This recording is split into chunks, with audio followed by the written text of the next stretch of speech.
first couple of weeks have went really outstanding.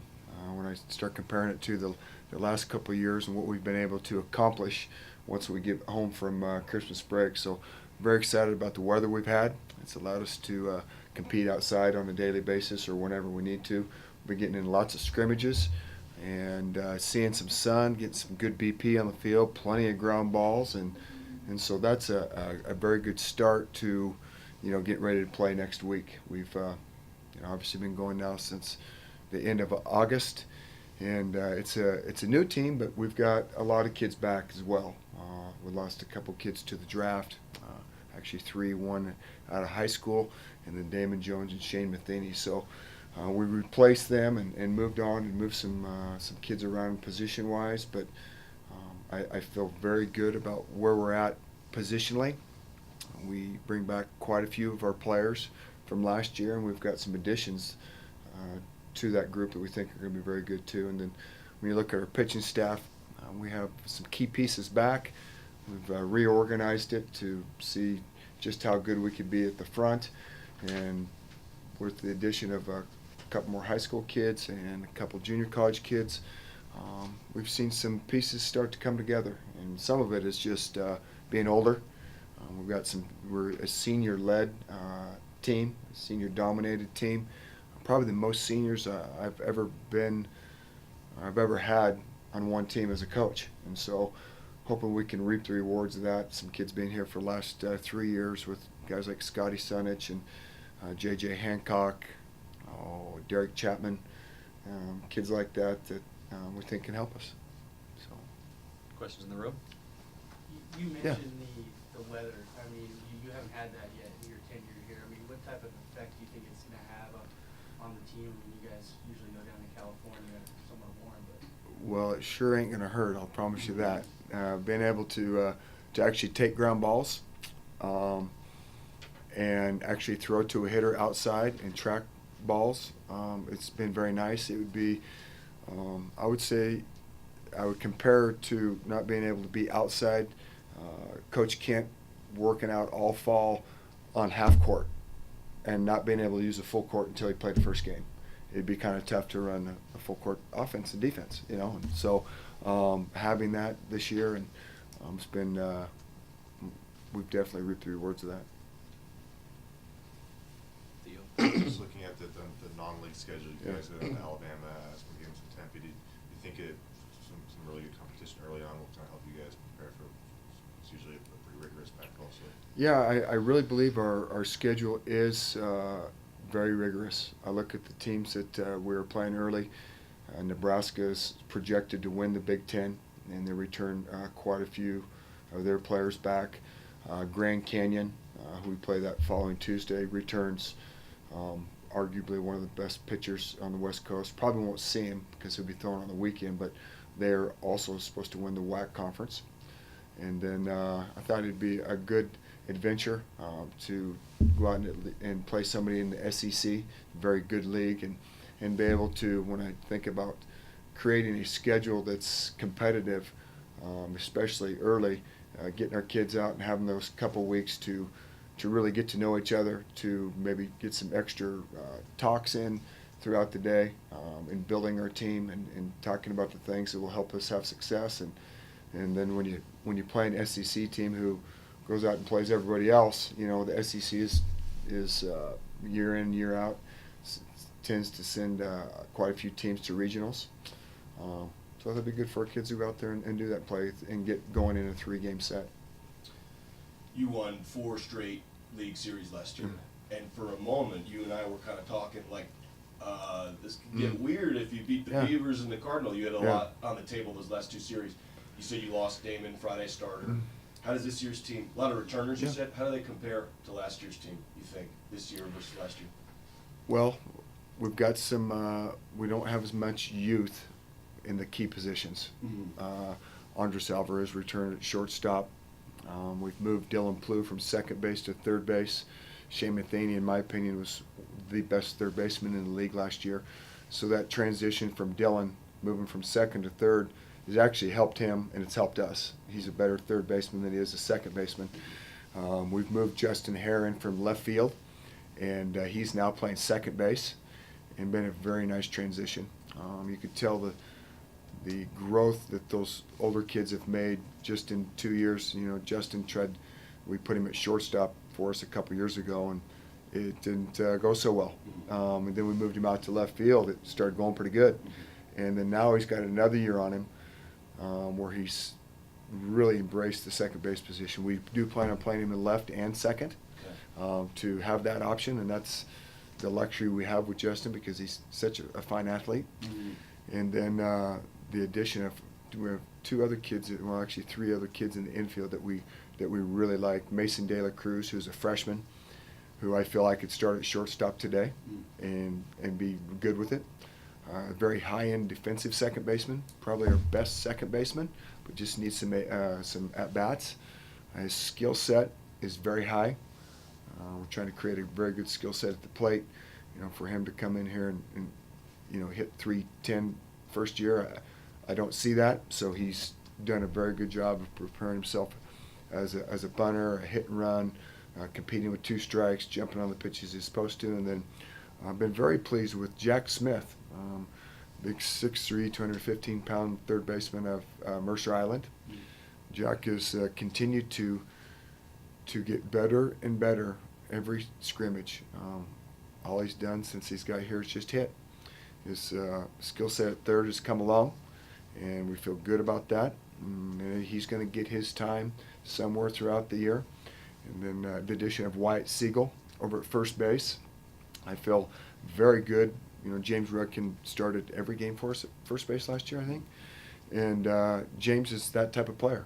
So we're going to be able to have some movement when we need to compete later in the innings and lose nothing. And so I feel very good about that as far as the infield goes. And then returning, you know, Danny Sinatra's a sophomore now. J.J. Hancock's a junior. Blake is senior. Blake Clampton is now a senior. Blake had a tremendous fall. We've added Dustin Yates out of SELA, was at Spokane Valley for a year. He's a 6'5", 215-pound corner outfielder and done a very, very nice job. And then we added another catcher, Robbie Teal. And he's, you know, I think Robbie has, between him and Cal, one of them's going to start, and their catch is about as even as possible. So, you know, a lot of good pieces. How about the rotation? The rotation is, you know, we have a chance to run out 3 left-handers. With Scott Sunich, we've moved him from the end to a starter. We're going to keep Cody Anderson in that starting role, gave us some very good quality starts last year. And then Isaac Mullins has really come along. Spence has done a tremendous job with both those kids. And again, I think, you know, when you look at giving kids another year and being in the battles that they were last year, you know, we're very close in a lot of games. Just a pitch here, a hit there, field the ball here, you know, that type of thing. And, you know, we could have, you know, added a couple more series wins there. But Scotty's ready to be a starter. Cody's already been there. And Isaac has shown very well from the fall through the winter. Parker McFadden is now back healthy and doing well. He's had a couple outings this winter already that we've been very... Closer, starter? You know, we're TBD? Yeah, but I think we're going to try and start him. Okay. You know, we've got 4 games that first weekend. If we feel like he's ready to go, I think we'll plan on starting Parker in that 4th game. Is he still clocking in at 99 regularly? He's not back to 99 yet, but he is one of the goals that, you know, as coaches, and I know Spence as a pitching coach has set out to do is we've got to throw more strikes. We have not done that the last couple of years, and we need to throw more strikes. I don't know how many more strikeouts it's going to lend to, but it doesn't. We give too many base on balls, hit by pitch, wild pitch the last couple of years, and so I think he feels much better about that. I know I do, and when you talk to our position players, they do too. So when you have that type of trust amongst 35 guys, it'll be better. Yeah, like AJ Block, tall lefty, started some games last season, but you talk about the walks, and he only had 10. ERA may not have been where you wanted to see, but what have you seen from him in his development? Do you have a chance at starting at all? Yes, and AJ deserves mention for sure. He could be anywhere from our Friday night starter to our Tuesday starter. That's the way we feel about AJ. He has made a jump over the last couple of weeks. Hadn't made that jump yet from the fall and the winter stuff, as far as his command and velo and things. But his last couple outings has been outstanding, and so I could see him at any time, going into it. We played 5 games that first week, that Tuesday against Grand Canyon. Depending on what we are using that 4 games, we'll evaluate what we need. But AJ is definitely in the mix to do any of those things. He could start, he could relieve, he could close. He has that type of talent, capability, and he's ready to make that turn the corner on that. You've mentioned closer a couple of times. It sounds like maybe a closer by committee until you find a guy that kind of just runs away with that job? Or? We felt, we've tinkered around the last couple of years. Ryan Walker's went back and forth from being in the pen to starting to back in the pen. His best role for our team to do the best possible is for him to be pitching at the end. And so we're going to use him that way. He has taken a big jump with his velo. Spence did some things between the fall and the winter that got him on top of the baseball a little bit, got him a little more sink, a little more depth in his breaking ball the way it used to be. And I'm seeing it in our scrimmages. So are our kids. They're like, it's when you're in scrimmages, it's typically either the hitting's good or the pitching's good, and so you're looking for quality pitches, moving on quality pitches to swing at, and staying away from walks, and so we have done that thus far. And but yeah, Walker towards the end. Nick Strange has shown very, very good the last couple outings. He's out of Tacoma. He's a right-handed pitcher. Velo's been good. Changeup's been good. He's impressed me with the breaking ball, the progress of that. Also a couple freshmen. Hayden Rosencrantz out of Utah was an area code kid with the Reds this last 2 summers ago. Let's see. We've also got Michael Newstrom, left-handed pitcher out of Puyallup. Was one of the better left-handed pitchers in the state of Washington last year, and he's shown well. So we've got some youth on the pitching staff, but we've got some older kids. We're looking for this whole group. It's time for older kids to start, doing what they came here to do. Last year we had the first ranked recruiting class in Washington State history, and we reaped the rewards of that a little bit. Went from 2 series wins to 8 series wins, and it's time to get a little more jump there. And then it's always a luxury to have depth at the catcher position. You guys have 3 guys. I mean, you mentioned Corey Meyer, guy that hit 290 for you last year. You see him getting some time in DH this year? How do you see him? Right now Corey's he's hurt. He had some a little minor surgery with his back, so he hasn't done anything for a few months. Whether we get right now, we're preparing him to come back, but when he comes back, I won't play him or practice him until he's a full go. But between Cal Waterman and Robbie Teal, I feel very, very good about that position. You think year number 3 is when a program usually makes its breakthrough? You've had these guys for a few years. The guys that you recruited are now kind of upperclassmen, and they kind of know your philosophies, and you feel pretty good about where you are. I feel like we have a very good direction of where this team is going and where this program is going. The top of the league returns the same kids, so it's not. We could have 10 first-round draft picks out of this league this year, so it's going to be very, very competitive. When we played good baseball last year, we won. That's it. When we threw strikes, when we picked up the ground balls through the right base, and we were efficient at times at the plate, and there were times that wondering what was going on. And so, but when we put all of those things together, we had a chance to win every series. And so, looking to play more consistent. Again, with the older kids, it has been an easier transition when we think about practices on a daily basis. We've got good leadership on our team right now that is helping the younger kids come along, and that's the way it's supposed to be. So it's time to reap the rewards of all that. And we need Scotty Sinus to have a good year. He's going on his 4th year here. He has not done what he is capable of doing. He's more mature. He's ready. He's prepared. And I think he's ready to slow it down enough to take a deep breath and pitch like he can. Have you talked to Pat Chum at all? Yes. How's Yes. that been? It's been great. He's about as energetic as anybody, let alone an athletic directors I've ever seen. He's making the rounds. When we got hired, he gave me a call right away just to communicate. I knew how busy he was, but just for him to do that. And I saw him again last night. Stopped by my office yesterday about 6:15 in the morning. So I know he's running a crazy schedule trying to communicate with everybody that's related to Washington State athletics. But I'm very excited for him to be here, and I know our athletic community is very excited to embrace him. Do you perhaps have Derek Chapman maybe pegged to slide into Justin's spot, or have you figure out what's going left?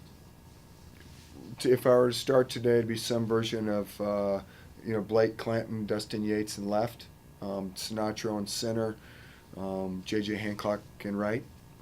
If I kicked Hare out to left field, I'd start Mason De La Cruz at second base. Dylan Plew would be a starter at third, Andres Alvarez at short, Justin Hare at second, James Rudkin at first base, and I feel very good about either catcher right now. And the thing I really like about this team is that we have some depth. Mason De La Cruz, he's going to start for us. He's going to play for us a bunch. Same with Jack Smith. He's going to start for us. He's going to play a bunch. And White, Siegel, Dustin Yates. I don't feel like we lose a whole bunch when we go from one spot to the next. So. Any questions on the phone line for Coach? Yeah, Coach, Stephen Weeby with the Daily News. I know you mentioned a couple of times kind of the seniors and a more experienced team. What are just those guys who've been around a little bit? What are they just doing to help bring the younger guys up to speed with you guys? Well, I think that just helping them understand how we train and what the expectations are, and the way we practice, how we work in the weight room, what's expected in the classroom. When you have kids on your team that you can talk about it when you have all the coaches and players together, but there's still that little bit of ambiguity that goes through young kids.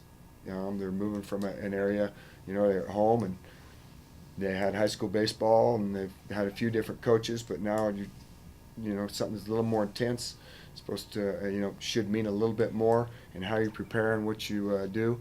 But I think these older kids have done a very good job of helping young kids out, whether it be how they move from station to station, how we do not miss class, we do not miss tutors, we go about business the right way. And when you have that type of kid who is also creating the culture you want to see on a daily basis, it really helps. All right, good.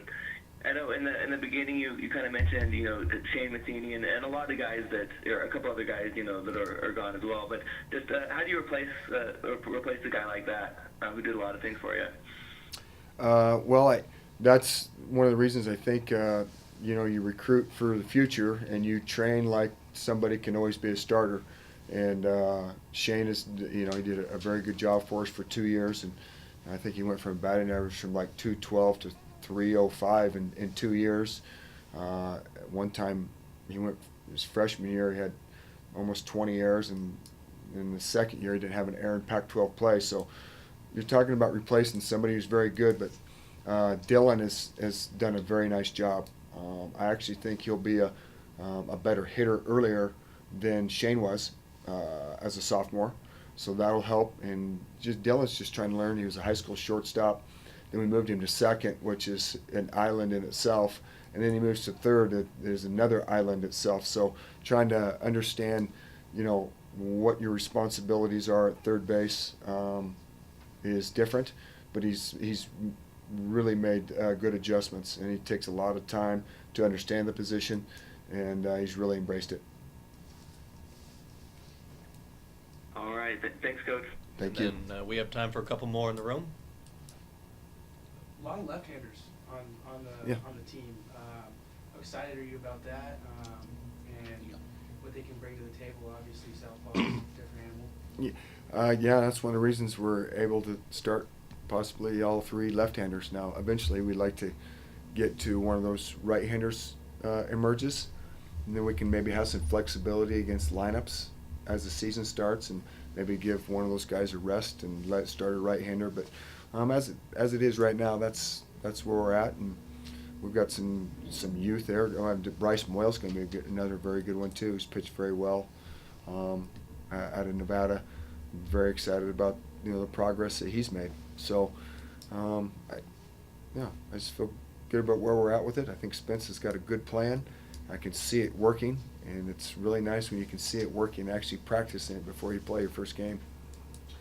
You lost Shane, but I'm thinking about the guys you were turning into 4 300 hitters last year. He was one of them. But how good do you feel about the hitting on this team? I didn't think of any big holes in the lineup. Yeah. You just mentioned for guys coming back, because Clanton can really hit, and Hare and all these in the infield. How good do you feel about the hitting compared to the league for this team? I feel very good about where the hitting's at. It's I feel just as good about having an offense, because at this level and in this league, you're going to struggle hitting at times, but you have to have an offense that scores runs, and that's where I feel like we've come a long ways. I've been able to maybe kids see me anticipate something that's going to be in order here in the first and third, or where we might fake this to do that, and kids feel more comfortable about it. But I feel if there's a strength to where we're at right now, it would be our team offense. Last one. Doug? And just with Matheny, obviously him moving on, who do you look to replace a guy like him in the middle of the order? How are you looking to arrange that 3 through 5? Well, Justin Hare's back. We've got Blake Clanton, who had a tremendous fall. James Rudkin, J.J. Hancock, Dustin Yates. We've got kids to fill that. I feel good about where that's at. Shane did a tremendous. One, he's a great kid, but he was a steady baseball player. I knew what I was going to get out of Shane Matheny every single day, whether it be at the plate, as a base runner, as a defender, as a person. You knew what you're going to get, and so if we can look to get that consistency among that whole lineup that Shane provided, it gives us a chance to be very good. Anything else for Coach? And then just the top of the line. Yeah. You think Alvarez, Plu, some type of combination there? Or? Yeah, I'm thinking Alvarez, Plu, Rudkin, Clanton, Hare, J.J. Yates, Sinatra down that 9-hole, Chapman. I mean, I think could have a chance to be a very sound lineup. Some speed with some skill type hitters, along with some power. I mean, that's what we're trying to do. Not too bad if you got Danny at the 9th spot. Yep. Have you considered Shane Matheny should have been 4 for 4 with 4 homers in the new ballpark in Tempe? Where they moved the fences. Yeah. Still hung up on It that. still bothers me that 0 for 4 game with the best hitting game. We could have used those homers too, although they would have probably hit a couple more Right, somehow. right. Yeah.